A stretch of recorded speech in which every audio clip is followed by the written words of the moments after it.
If you have a 2018 or newer Jeep JL Wrangler or 2020 or newer JT Gladiator equipped with a 6-speed manual transmission and you're at a mileage interval of around 30,000 miles, be it 30, 60, 90, 120 and so on, then it's likely you're due for a manual transmission fluid change.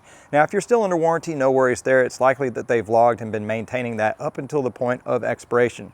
But if you're like us and you're in the higher mileage, we're close to 100,000 miles, then you start taking that maintenance fee on and it's actually rather expensive. If you go to a lube shop, you could be expecting between $100 and $150. If you go to a dealership, you're looking at closer to $300 for a very simple fluid change, and it's actually a bit ridiculous what they charge for it. It's 2 plugs, drain the fluid, refill it back up with about $45, $50 worth of automatic transmission fluid, 15 minutes of your time, and I don't know how they could charge $300 for it.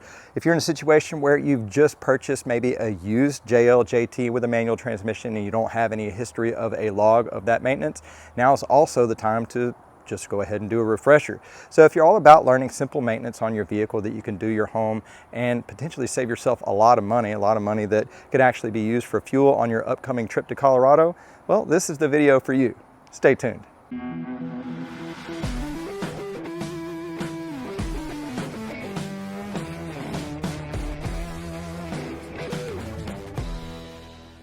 Hey, welcome back to the Gator Overland Channel. I'm John, and today's video is going to be another addition to our Gator Overland Tech or Go Tech series where I tell you everything you need to know about an install or maintenance, nothing you don't. That way you spend less time listening to me, more time getting that stuff changed out and get yourself back on the road, or off-road for that matter.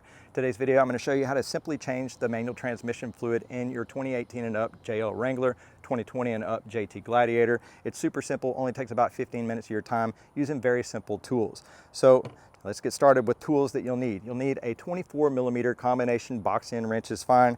You want to have a matching socket for that 24mm. Have yourself an extension just in case. Now, some vehicles are going to be equipped with a skid plate. You might require some extra tools to get that out of the way. Standard models don't typically have skid plates in the area where this is, but just let you know, it may not be the same in that regard. You want to have yourself a torque wrench capable of 22 foot-pounds. In German torque spec, that's pretty much good and tight if you can't find them, but you can rent those from the auto parts store with a little deposit, use it, bring it back, get your money back. For the fluid, anything that you find that says ATF plus 4, doesn't matter what brand you go with, they have the minimum requirements required for any Mopar vehicle. I chose to go with Valvoline because that's what the Mopar brand recommends, but you can choose to go with the ATF plus 4 in the O'Reilly brand. It's going to be just fine, doesn't matter which one you choose. You'll need 3 quarts regardless of what you choose. Now, getting it into the transmission, you'll want to have a fluid transfer pump. You can sometimes find these in a kind of collapsible bag that you can kind of get into the area, but this is entirely too big to get in that small space, so you'll need a fluid transfer pump. They're very inexpensive. You can get them at auto parts store. Harbor Freight's where I got mine. I'll leave a link for the Amazon down below, but you'll definitely want to have that for getting it into the vehicle. Find yourself a bungee cord or a gear tie. This is going to make being able to put that hose in the side of the transmission. It won't go in there very deep, and sometimes the pressure of pumping will actually push it out. So you're going to fix this to the drive shaft or something underneath the vehicle just to hold that hose in, and I'll show an example of that in a minute. And then from there, it's the simple stuff. The basin, you could use a turkey basin, whatever keeps it off the ground. Get yourself some cardboard or something like that. You're definitely going to spill at some point. So have yourself some PPE, your glasses, have yourself some shop rags, and some absorbent. I use kitty litter. It works real good. I can get it at Dollar General and it's really cheap. And a funnel. You probably won't need this for the draining portion of it. You might, but at the end, whenever you're done, you can put all that into your empty bottles and you can bring that to the auto parts store and they'll dispose of it.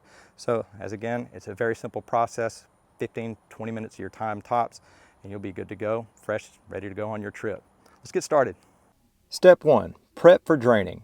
With your vehicle parked on a mostly level surface, locate your oil basin beneath the drain plug on the bottom side of the transmission. Step 2, removing the fill plug. With your 24mm wrench, from the upper left side of the transmission, remove the fluid fill plug and set in a safe location. It should only be slightly more than hand tight. When draining any fluids, be it engine oil or differential fluid, it's always good practice to remove the fill plug or cap first to ensure you can refill after draining. Step 3, removing the drain plug. With your 24mm wrench or socket, loosen the transmission drain plug a few turns and then switch to loosening by hand. To minimize the fluid mess when draining, use upward force on the plug while loosening. When you see that the plug isn't coming out any further, grip the plug firmly with your fingers and quickly move to the side to make an unobstructed flow. Set the plug and washer in a safe location. Step 4. Inspecting the drain plug. While the transmission is draining, inspect the drain plug. Different from the fill plug, the drain plug has an integrated magnet to catch metallic debris. As shown here, it's normal to have small metallic particles or a metallic gooey paste. Should you have large metallic debris or chunks, it should be of concern. Take a photo for documentation and consult a dealer or transmission specialist. From here, just wipe your fill and drain plug and washer free and clear of fluid and debris. Step 5. Replacing the drain plug. After the transmission has fully drained, wipe the drain port on the transmission casting clean of fluid and debris and rethread the washer and drain plug hand tight. Tighten the drain plug using a 24mm socket and a torque wrench set at 22 foot-pounds. If you can't locate a torque wrench, snug but not overly tight is fine. Step 6. Refilling the transmission. Insert the outlet hose of the transfer pump into the fill port on the side of the transmission. To keep the hose from falling out of the port, use a gear tie or bungee to secure the hose to the drive shaft or other fixed location. Move your drain basin to beneath the fill port area. Take the inlet hose and insert it into the transmission fluid bottle and begin hand pumping to fill the transmission with fluid. As you fill the transmission, you can reference the bottle fill level on the clear plastic section on the bottle. Repeat this fill method with the second and third bottle. When you start getting close to the bottom of the third bottle, focus your attention to the fill port hole. Once you start seeing fluid overflow out of the hole, you are at the proper fill level and you can remove the hose and gear tie from the drive shaft. Wipe the fill port and area clean of fluid and debris and rethread the washer and fill plug hand tight. Tighten the fill plug using the 24mm socket and torque wrench set at 22 foot-pounds. If you can't locate a torque wrench, snug but not overly tight is fine. And you're done. Step 7 is cleanup. Now that you've completed refilling your transmission with fluid, all you have left to do is clean up. Transmission fluid is flammable, so make sure you've wiped down all transmission and exhaust surfaces free and clear of any oversplashed fluid. If you have brake cleaner, this can speed up that process. For any fluid splashes or puddles on the ground, you can wipe them up with a rag, use absorbent or kitty litter, and easily sweep it up thereafter. From here, you can take your funnel and fill the empty bottles with the drained fluid. Makes it a lot easier for transporting to the auto parts store for disposal. After use of your fluid transfer pump, you'll see that it can get quite messy. For long-term storage, I recommend use of a 1-gallon Ziploc bag or maybe even doubling a set of grocery bags just to ensure you keep the mess out of wherever you store it.